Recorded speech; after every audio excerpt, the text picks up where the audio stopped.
in England, like, players get ridiculed for doing certain things. That's just week in, week out in the Premier League, and people are starting to take note to soccer here more, and they want us to be successful. Noise is noise at the end of the day. Tyler, there's so little noise here that the little squeaks we have actually stand out. I mean, it's crazy. That's a good. Honestly, that's a good point. It doesn't even get brushed under the rug anymore because it's just like that's what's relevant. So my guest today is a gent I'm ever more convinced in a parallel universe would have had an alternate career as a quite iconic SEC cornerback in our nascent Premier League season. Few have hit harder than he, a gent who plays with bark, bite and intelligence, as well as just a dash of Wappinger's Falls housery. It's been the joy of my August watching him and the Golden War Cherries play such dizzying collective winning football. I'm thrilled he's back to lead our young Raw US squad into two quite stern tests against South Korea and Japan to break it all down in his inimitable honest style. Welcome back to The Captain, presented by our friends at Verizon. It's Mr. Tyler Adams. Thanks for having me, Raj. It is a joy to be with you. First of all, congratulations on an incredible start to the season. Bournemouth are alchemists, picked up really at the peak of last season. We'll talk about it. You ran Liverpool close, dropped Wolves, shocked Tottenham, been on phenomenal form. Has this been the best you've felt in your Premier League journey, form and fitness-wise? Oh, without a doubt. I mean, it's been quite a bit of a revelation since last season. Obviously, we lost a lot of players, some players coming in, but some of the principles haven't changed. We've continued to push on. The club is making exciting changes all the way around, from a new training ground to new stadium plans. Just the excitement in Bournemouth is at an all-time high. So it's an exciting start to the season, but we know we have a lot to accomplish still. But you personally, man, you are smiting all comers. Oh, without a doubt. I feel good. Like you said, probably the best I've felt since being in the Premier League. It's nice to be fit, have that consistency, have had a nice preseason, and yeah, just time to crack on now. Oh, that yellow card you drew, taking forever to be subbed out was it the 87th minute to close out the Spurs win? Watching Richarlison push you off the field, I was like, that is greatness housing, respecting greatness housing. Yeah, he's a top guy. You would know that from Everton. He's quite the character. But yeah, it was a much needed yellow card to give our guys a quick breather, because at the end of the game we were hunkering in a little bit, trying to create chances still at the same time, but we knew that it would be important to hang on to that game. I don't want to go in too deep on that. What does that feel like when you're winning? They're powerless to stop you and you're walking off. Do you feel like a bit of an asshole, or does it feel like a victory lap? You're like, I'm loving this. No, it feels like a victory lap. Are you kidding me? Like that's what it requires in those games. And I think at times last year we talked about needing a little bit more of that. You know, not being so naive in certain areas of the game, wasting time. You know, you see so many top teams in the Premier League when they have a 1-0 lead or they're winning 2-1 and it's late in the game. How do you waste time? How do you draw fouls? How do you slow the game down? Just Definitely a growth period for us in going through those kinds of moments. I'm going to get back to Bournemouth because I do think it is fascinating, and I think everyone who listens to this show knows just how much I bloody love them. But what is it like for you to move between club and country, to switch between systems and coaches, squads, teammates? How do you do it? Does it feel like mental or tactical jet lag, or is it just like that? Normally it's just like that, but at the moment, obviously, when it's the first international break of the year, it's a little bit more difficult because you're in a good run of form and momentum in Bournemouth, and you want to continue that. So then when you have to have this little break in the period, sometimes it can mess that up. But it's always better to go into the international break with a win so that you can have those positive vibes throughout the international break back in Bournemouth. And then, yeah, when all the guys come back, it's ready to run riot again. But, you know, when you switch environments and, you know, especially after spending 40 days with the team in the summer, with the national team, we know each other a lot better now, and I think the transition is a lot easier. So let's dive into it. We're here on US duty. Squad as Avenger assembled again. Games against South Korea Saturday in Harrison, New Jersey. Japan Tuesday in Columbus, that magical kingdom. 4 international breaks to go to the World Cup. Squad, I think you could say, still a work in progress in terms of the emergence of a core. We're going to talk through the elements in a straight shooting way in a moment, but big picture from the inside, World Cup, 280 days away. Where are we exactly between change and knowing where we are? Yeah, it's getting closer and closer. I think the change has happened. There's going to be more change and there's going to be progress to be made still. But using these friendlies in the right way, obviously for the coaching staff, it's super important to see as many players as possible going into the World Cup. And for the guys that have been here and are a little bit more established, we can't let our guard down. It's time to work even harder, continue to try to progress this thing forward, and continue to try and win games.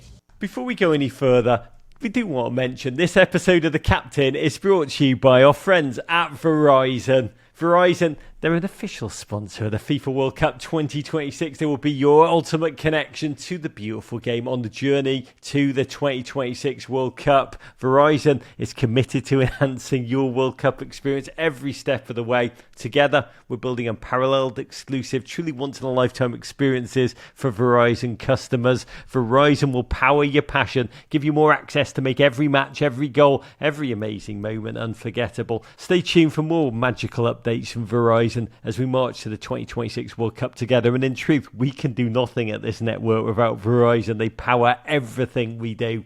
But back to the biggest and most important news of all ahead of this camp. Christian Pulisic's back, baby. First time since the Nations League challenges back in March. Goal in his first 2 games for Milan this season already. How does it work? Does he just return, come in, start training, all's good?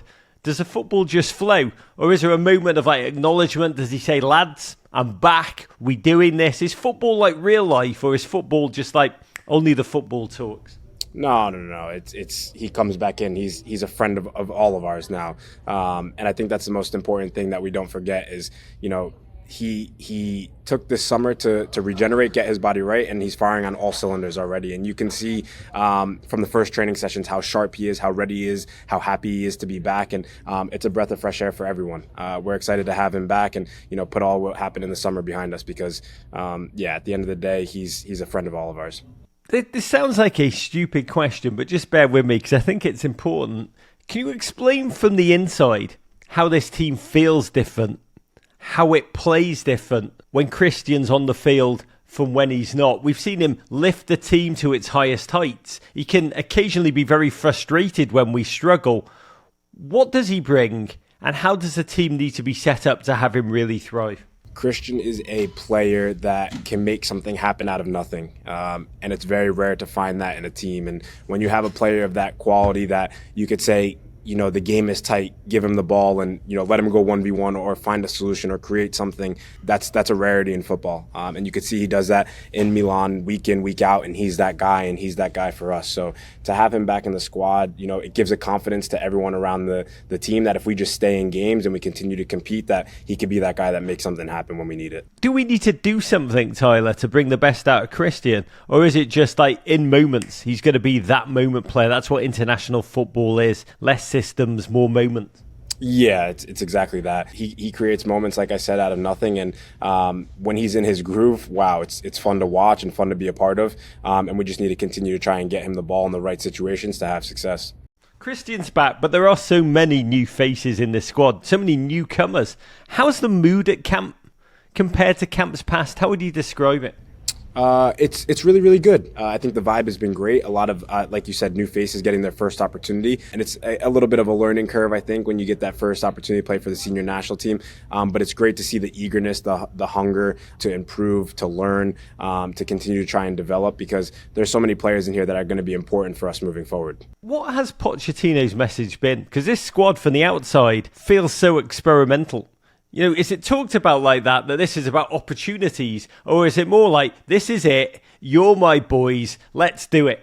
This is about competition. You need to create a squad where when the World Cup comes around, you could pick from 40, 45 players, not just 21 players. So giving these guys the opportunity to play in high-level games, when they perform well, it gives the belief and confidence to the coaching staff that, hey, I can rely on you in a big game. And, when the World Cup comes around, there's injuries, there's players that are not in form, there's a lot of variables that come into play. And you need a big squad to be able to pick from to give your team the best opportunity to have success. I mean, you're talking about that depth of options, and we've talked in the past, Tyler. You've been quite honest that at times it's felt like the squad got a little bit complacent. Pochettino's talked about that he's trying to set a new culture, a new set of realities. Does he talk explicitly about the values of that culture to you? Or again, is it all football, football, football? Or is it talk about the values that he wants this team to represent?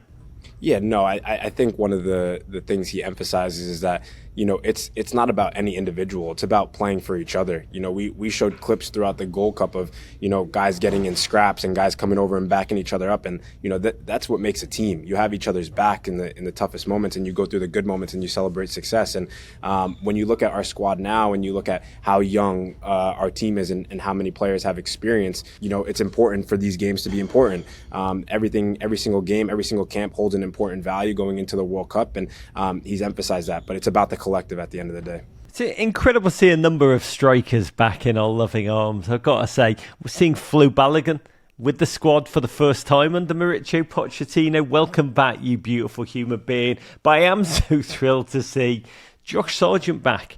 After not making it this summer, he's goal scored his way back into our loving arms. Top of the charts in the Championship. You know Josh so well. I mean, you're both so bloody young, but you've both also been around forever. It's been hard to watch his US goal drought, I'm not going to lie, particularly discordant when he's banging them in for fun for Norwich City. How do you explain it? And what do we need to do to get Josh Sargent going again and do what he does in England, but on American turf? Yeah, me and Josh have played together for a really long time now. And it feels like it was yesterday that at the Under-20 World Cup, without playing a game for the Under-20 national team, he got called into the World Cup. And that just goes to show his quality. And, he has a knack for scoring goals. And it's only a moment of time before he starts putting them in the back of the net for the national team. I believe in that for sure. He does it week in, week out in Norwich, and everyone raves about him in England because they know his quality. It's just about setting him up for success, putting him in the right situations to score goals, because at the end of the day, he gives you so much more than scoring goals. And I think that's what people forget. His hold-up play is unbelievable. His work ethic is unbelievable. The amount of distance he covers for a striker is unbelievable. So when you have players working that hard, it's only a moment of time before they start scoring. So that's really it. We have to play to his strengths, and at times he's come to the US team and we just haven't set up for him. Yeah, I mean, I think that, in certain scenarios, of course, when you get chances, you have to bury them. But there hasn't been so many games where you're like, he's missed a clear chance. We need to create chances at the end of the day. And I think that's something that we did really well at Gold Cup, for instance, where we were creating a lot of chances, probably more than in a lot of other tournaments and in games. And, people were there to finish them. But I know that he'll finish goals.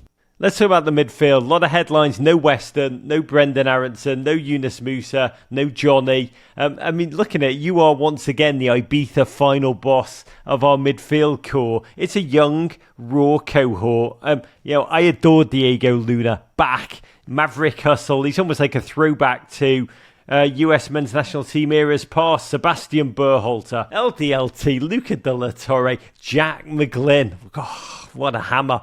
And Sean Zavotsky. Oh, yeah, Columbus crew. You were a young, raw kid international when you cemented your place in this squad after 2017. This feels like a moment of audition for a World Cup. And you're now in it, kind of caught in between eras of talent. Some of the more familiar names may or may not return. We all think they will. They might not. How do you experience these moments of transition from the inside? It's football at the end of the day, isn't it?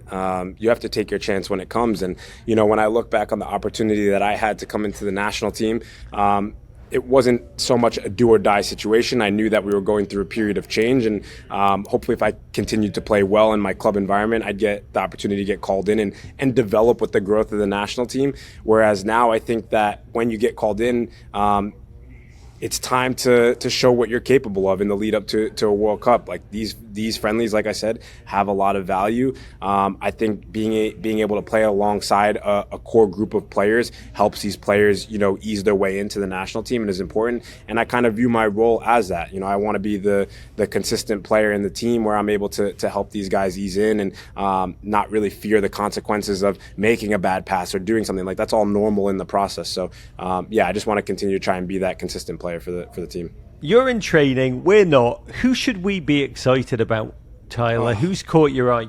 There's so many good players in this team, and I've said it time and time again. I'm really excited to have Josh back in the squad because I think that he can offer our team something that we don't always have.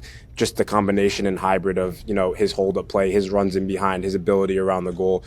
So I want to get him firing on all cylinders, and I know that he can be important for us. I loved seeing you with Michael Bradley. God, I missed his ferocious clenched fist play when I saw him. Now a coach at Red Bulls. Yep. He hung out with you. What's that like? What did he say? We obviously go a little bit back. When I first broke into the national team, he was still in the national team, and what a player, person, professional to learn from. It's someone that I obviously looked up to for a long time in my career. That was in my position.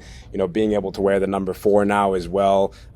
It's really cool just to kind of follow in his footsteps. So we speak about the game, we speak about life. He's coaching my brother at Red Bull 2 right now as well. So our relationship goes even a little bit deeper. But he's just an amazing human being and a great professional and role model. No, Michael Bradley, he probably turned out and was like, do you need me to play? Honestly, he's probably ready. He could still run, I'm sure. I believe that. One player it is incredible to see back, Sergiño Dest. Mm-hmm. First time under Pochettino, that Dutch nutmeg addict is back. He loves you, Tyler. We had him on yesterday, and he talked about who he's excited to play alongside. I think you were first on the list. Can you talk about?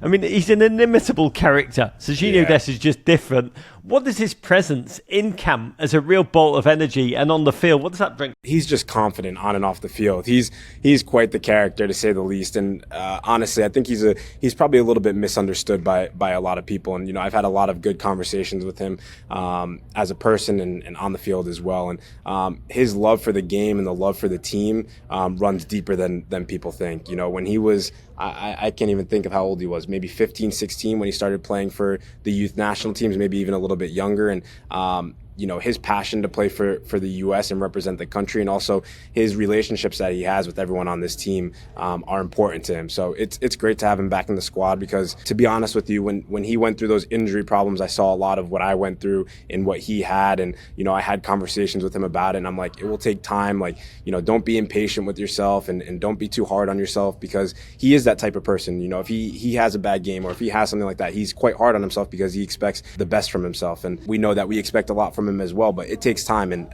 I'm happy to see him back doing what he does best. And this team, it's not talked about enough. We talk about the biggest names, the most familiar names, but Sergiño Dest and Antonee Robinson, tactically, losing both of those guys for a long, it was like losing, the 2 can openers for this team, and then trying to open a camp.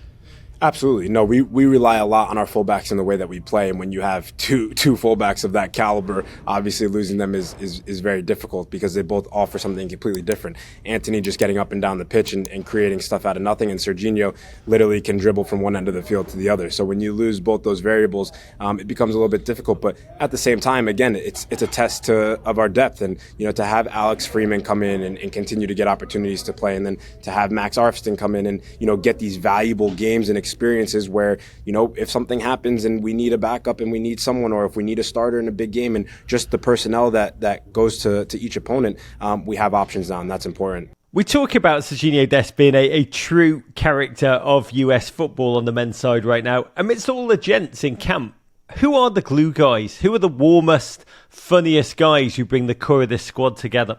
I'm going to be honest. One of the biggest glue guys in our team right now is Sebastian Berhalter.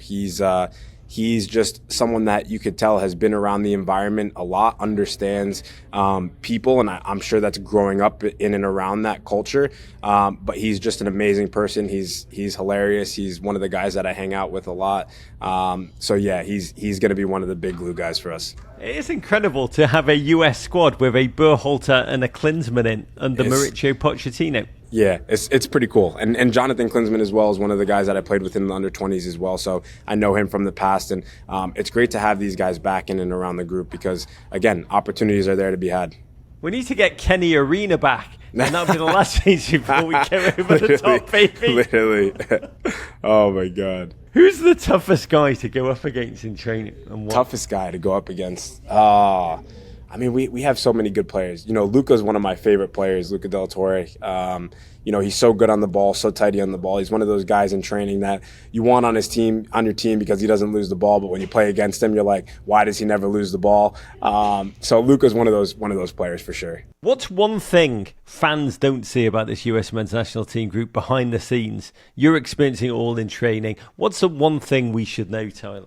Probably the amount of work that goes in behind the scenes. I think guys are desperately trying to improve in every aspect of the game every single day. I think that I don't want to say there's this pressure of the World Cup being on home soil or whatever it is, but you can just see the energy is different as it comes closer. That guys are desperate to be successful for the fans, for the growth of the game, for all the young kids out there aspiring to be, professional footballers, that we want to do the right thing. We want to have, the most success for the country and do something special. The players who are not there are many of them.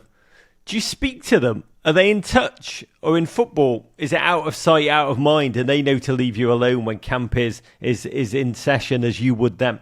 It's definitely not out of sight, out of mind, but I think you create relationships with these people that run deeper than the football, and you genuinely care a lot. And for some reasons, obviously some people come, and for other reasons, some people obviously might not have the opportunity and miss out on camp. And everyone's important to this team. Like, everyone's important, and I think that's a message that's been spread across the team as well. Is we're watching constantly. We want to see growth from everyone. We want to see everyone doing the right things, and when you get your opportunity to take it. So again, for guys that aren't here, I'll reach out to them when the time is right, but we stay in contact. But it's not always just about football. Sometimes it's just about how are you doing. Do you know what I mean? And that's important as well. Mauricio Pochettino is a year into his tenure with us now. Speaking to someone from US Soccer this week, and they told me something that made sense. Fans have to understand Mauricio inherited this job mid-cycle. It's a compressed cycle, so we are behind where we would be if he had a whole 4 years. You've been through one cycle already. Where are we in the process, and what do we need to do now to accelerate into the next phase of readiness? Yeah, I think that obviously the summer helped progress things because it gave us the opportunity to work for an extended period of time and get to know each other a little bit better.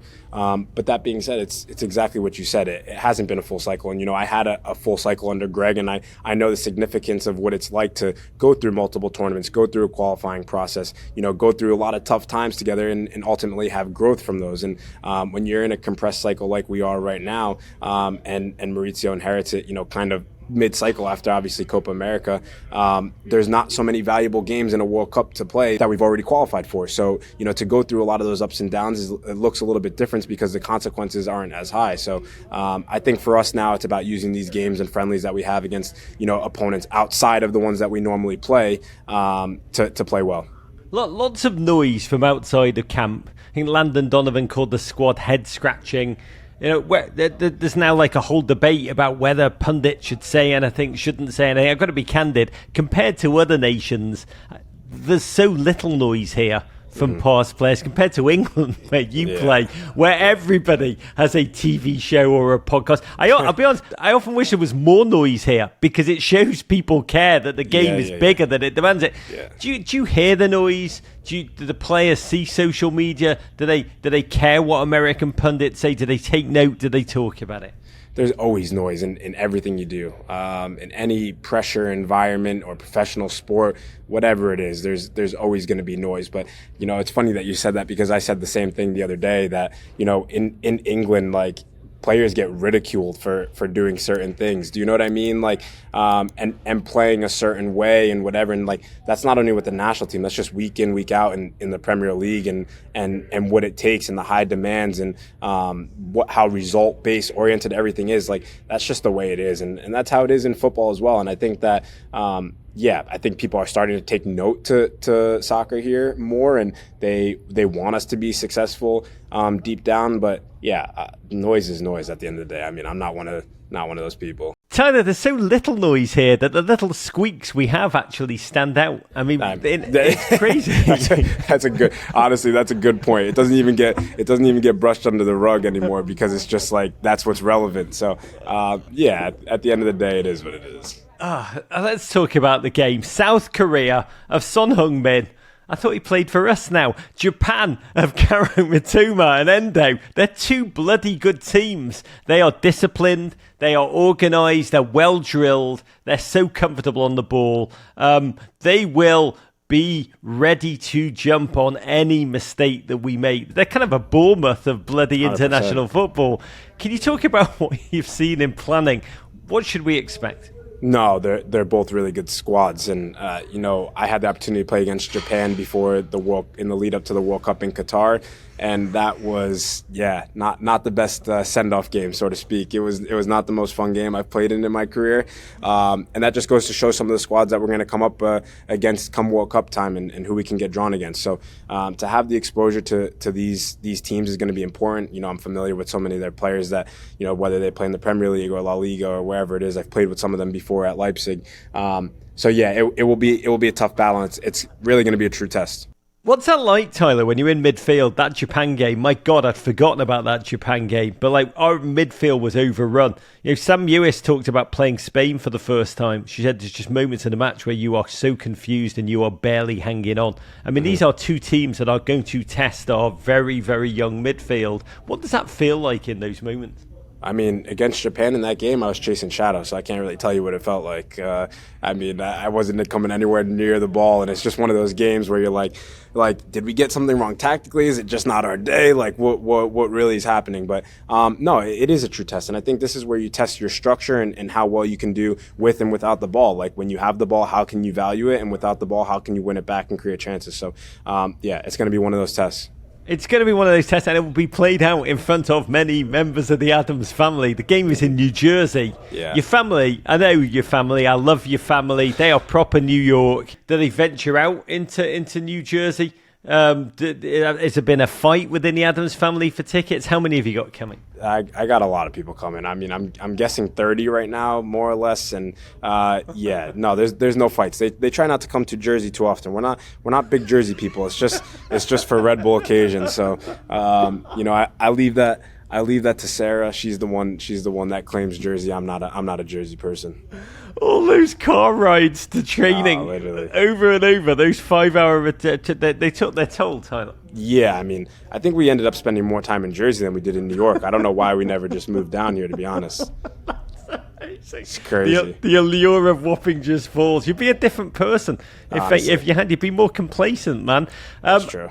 I asked Sergiño this. I'll ask you too. Japan, South Korea, they are very good at football. What do you feel is the goal of this camp? What will make it a success? Is it results? Is it style of play? Is it something else entirely? I think it's important to continue to create this winning culture, and I think a lot of guys at Gold Cup got their first taste of being in the national team and what it feels like to start to win. Obviously coming up short in the final, what it's like to play in a final under pressure.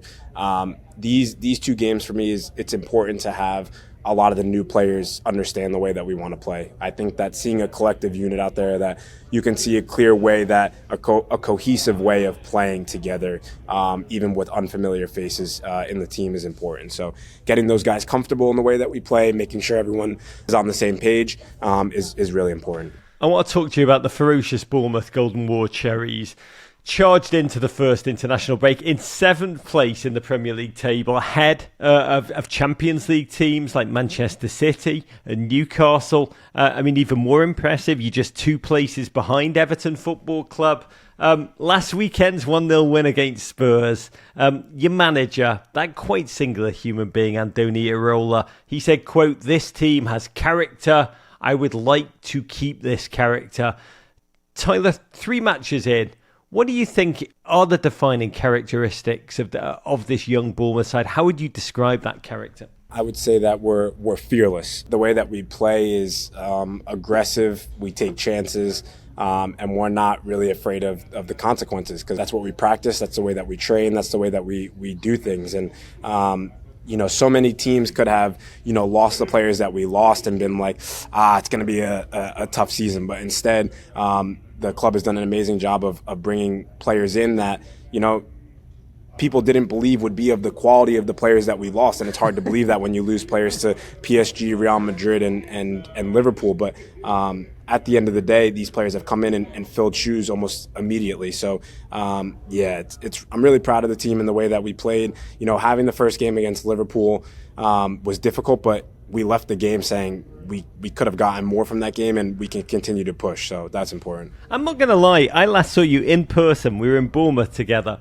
the week before the season kicked off. You were headed to Anfield.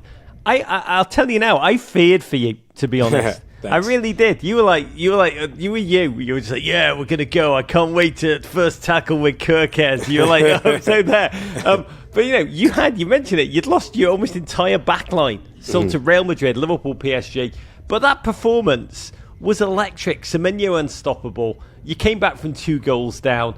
It's almost Hydra-like, that ability to regenerate. Look, I'll be candid. In the Premier League, we look at these new players like Gyökeres at Arsenal, Wirtz at Liverpool. We see great players. It takes time to bed in, to adapt to the Premier League.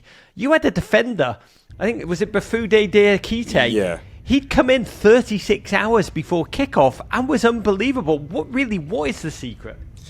I don't know. It's also that culture that we have. Like when new guys come into the changing room, and I felt this, but probably to a little bit of a different level because I was injured when I came into the team and I wasn't really a part of the team. But when you come into this team, you just feel a warm welcome. And when you're on the field, it's made clear to you what your role is, what your job is, how we're supposed to play, how we've had success in the past and how we're going to continue to have success. So there's a blueprint to the way that we want to do everything. And when you see young players come into the team, there's a reason that they've had success and they're moving on to unbelievable clubs. It's because of the way that we play, the way that we're managed, and the way that we do things every day. God, the most incredible part, you nailed it, is seeing Dean House and Real Madrid, au revoir to centre-back Zabarnyi, left for PSG, your left-back Milos Kirkes going to Liverpool.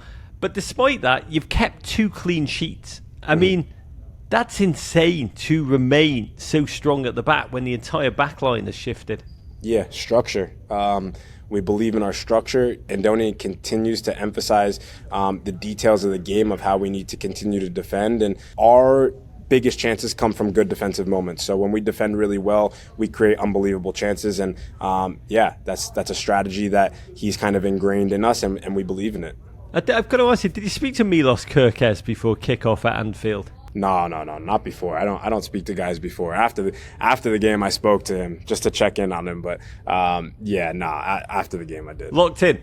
Yeah, before the game you have to be. And also it's just a really emotional game as well. You don't really want any distractions outside of everything that was already going on. And Diogo Jota's passing. Yeah, it was just a really impactful game. I think part of you, like as a human being, wants the result to be that way when you play against a team like that, just because of everything that happened and the significance of it. And everything just felt so real in that moment when you're there. It's like you read the news of things like that and you hear about it and his family and the club and all these things, but it doesn't really hit you until you're there and you hear Never Walk Alone and how impactful Jota was to the entire organization. And just as a human being, it was hard. That is beautifully well said. I mean, it felt like an unforgettable game for both teams. Antonee Iraola, though, you talk about this team being fearless, you talk about structure, you talk about discipline. How does he do it? How much of his preparation for you is tactical? And how much is mental? Yeah, we have our tactical days throughout the week in preparation for the games, but a lot of it is mental as well. We study film, we go over film, we watch clips of what we should have done in different situations against different opponents to make sure that the principles are ingrained in our brains of the way that we want to play. So, he focuses a lot on the details of the game, and he wants to make sure it's perfect going into the game. I mean, I also love about him, he draws inspiration from other sports. Enormous NFL fan. I think he loves the New York Giants, plays fantasy American football leagues, loves the NBA, talks about how he watches basketball to learn how teams adapt in transition, create mismatches on the court. You've played all but 2 minutes of Bournemouth, 3 lung-busting games. Can you describe what it's like physically and mentally to run that press? It's definitely demanding. You need to be mentally prepared for 90 minutes because the one thing about the Premier League is every team can run. So to outrun teams consistently is difficult and demanding. And I think what's important for us is that this year we try and find moments to continue to find moments on the ball to slow the game down at certain moments in the game. And I think that's something that we did exceptionally well against Tottenham at certain moments. Like if we're not going to create a clear chance necessarily, how do we just, dribble out of pressure, pass the ball back, secure the ball for a second? And that's something that Antonee has emphasized this season for sure is, finding the right moments in the game. How does the press work? What triggers it? Who's leading it? Who's quarterbacking it? What goes on? Just describe the mechanics. It's obviously a little bit complex, but if I try to put my coach's cap on for a second, Evan Nielsen is a very hard runner. He triggers everything basically from the start, and whoever's playing that number 10 role, whether it's Marcus Tavernier or whether it's Justin Cliver, Alex Scott, whoever it is, jumps out next, and it's kind of the 8 and 6's role to follow after that. But the spine of the team is very important in the press, whether it's the striker, 10, 8, 6, and center backs. The center backs have a very demanding job to be aggressive and step into the midfield, and that's often what wins a lot of balls, and we're able to play forward from there. So you watch Arsenal, Martin Ødegaard is the guy, almost the quarterback, the coach on the field. He triggers the press. He's deeply vocal the whole game. Yep. For you guys, it's Evan Nielsen up top who's triggering it. Are you like, oh my God, we're going again? No, I'm not. Normally, I'm like, oh God, I'm ready to go again more than anything. But we're very similar to the way that they press. Very similar. Well, what's it feel like to be yourself again? I mean, it's something I don't take for granted watching you, Tyler. I know what you've been through, but what's it feel like for you again to play like Tyler Adams should play? Yeah, it feels really good. Obviously, having a Gold Cup in a long summer and then having a break obviously helps a lot. Getting into the last part of preseason and consistently playing before going into the season helps as well to get your body primed for the season. But it's a long season ahead. So like you said, I won't take this for granted right now. How do you think about that? Because Bournemouth last season, the first half, unbelievable. The second half, the injuries, the depth, all of it did catch up with the team. How do you think about that? What lessons can you learn? Have you learned? Will you learn from that so that this form can sustain? Yeah, I think we went through a period, especially throughout Christmas, where we were playing on thin ice, it felt like, just with the amount of injuries that we were picking up and guys not being able to play. And you go through those periods in the Premier League just because it's so demanding, and especially with the way that we play, it's even more demanding. So I don't expect us to hopefully go through a drastic situation like we did last year. So hopefully we can minimize that. But yeah, it's hard to maintain for 38 league games of the season because every single game is so demanding. One of the highlights I got to say of this, I can say for the entire season, it will be the tackles you're putting on, like the one on the Wolves midfield, the Jean-Ric Bellegarde. You gave him a little Wappingers Falls welcome, and it led directly to the Bournemouth goal in the 4th minute. Tyler, should hockey assists be a thing in football? They were in MLS when I was there. That's why I had so many assists. So, but yeah, we'll see. Maybe one day they'll add them in the Premier League. Hockey assists and goalie wars. Get on it, World Football. That brings us to our segment, Getting Closer, presented by Verizon, where we look at pivotal moments of opportunity, challenge, growth that have helped shape Tyler Adams. We've talked about Antonee Iraola. He's talked about you as a player who, quote, understands the game, a player who I can trust to, quote, correct the others in the game, how we're pressing or the spaces we're occupying. What do you see as your role on the field? What are you trying to communicate during the match? Because I think this is crucial for Bournemouth. It's crucial for the US, a team that needs leaders as we charge into the World Cup. Yeah, I think my role as a leader, everyone knows. I want to lead by example through the way that I play, the way that I compete every single day. But, for me, it's about being more of a conductor this year, especially organizing the way that we are organized defensively, the way that we are with the ball. How can I, slow the game down, speed the game up, just set the tempo a little bit more, and getting better at that. And I think as I've gotten older, I've seen the value in that as well. So I think that's going to be important for me this year, both on the national team and with Bournemouth. First international break comes off the high of those back-to-back wins for Bournemouth. How does it work? Do you worry about that this has come too early? That you've losing momentum before you go back to the Premier League, before you take on Brighton next weekend? No, because there's a lot of international breaks this side of the season. So I think it gives a nice little break in the season. I think it's really, really valuable to a team like Bournemouth as well, where we have some guys staying back, getting rests that are going to play major minutes for us as well. So I think the balance is right. It's obviously very hard on the guys that have to travel big distances. And in our Bournemouth team, a lot of the guys are Morocco, Ghana, myself traveling to the U.S., Mexico. Like we have different nationalities that are having to travel great distances, which can sometimes be hard because when you get back from national team camp on a Thursday and you have to play against Brighton on a Saturday, it's difficult. So we're not going to sit here and make excuses because it's a privilege, but it can be difficult at times. Caro Matoma, we meet again. Last question for you, Tyler. You're there. We're all dreaming. You're living out those dreams. What is the one thing that, as fans, that should give us all hope in this moment? The young players in our team. I don't consider myself as one of the young guys anymore. Considering being in this camp, I'm one of the older guys. But it's the young guys in this team. They're ambitious. They're courageous. They want to win. They want to have an impact. And I think that the balance of all these things coming together with the core of our group is going to be really valuable and exciting. Is that a head melt that when you just said that? I don't consider myself one of the youngest players anymore. It feels like yesterday. Like I was like having to, in the rondos, be like youngest guy in the middle, and I'm like, oh yeah, I got to go in the middle. Now I'm like, I don't even think about it anymore. I'm just like, get in the middle. You're an incredibly beautiful human being. To you, to your team, to your family, your own family, the greater Adams family who are going to be flooding New Jersey. Big love. Thank you, Raj. Appreciate it. Courage.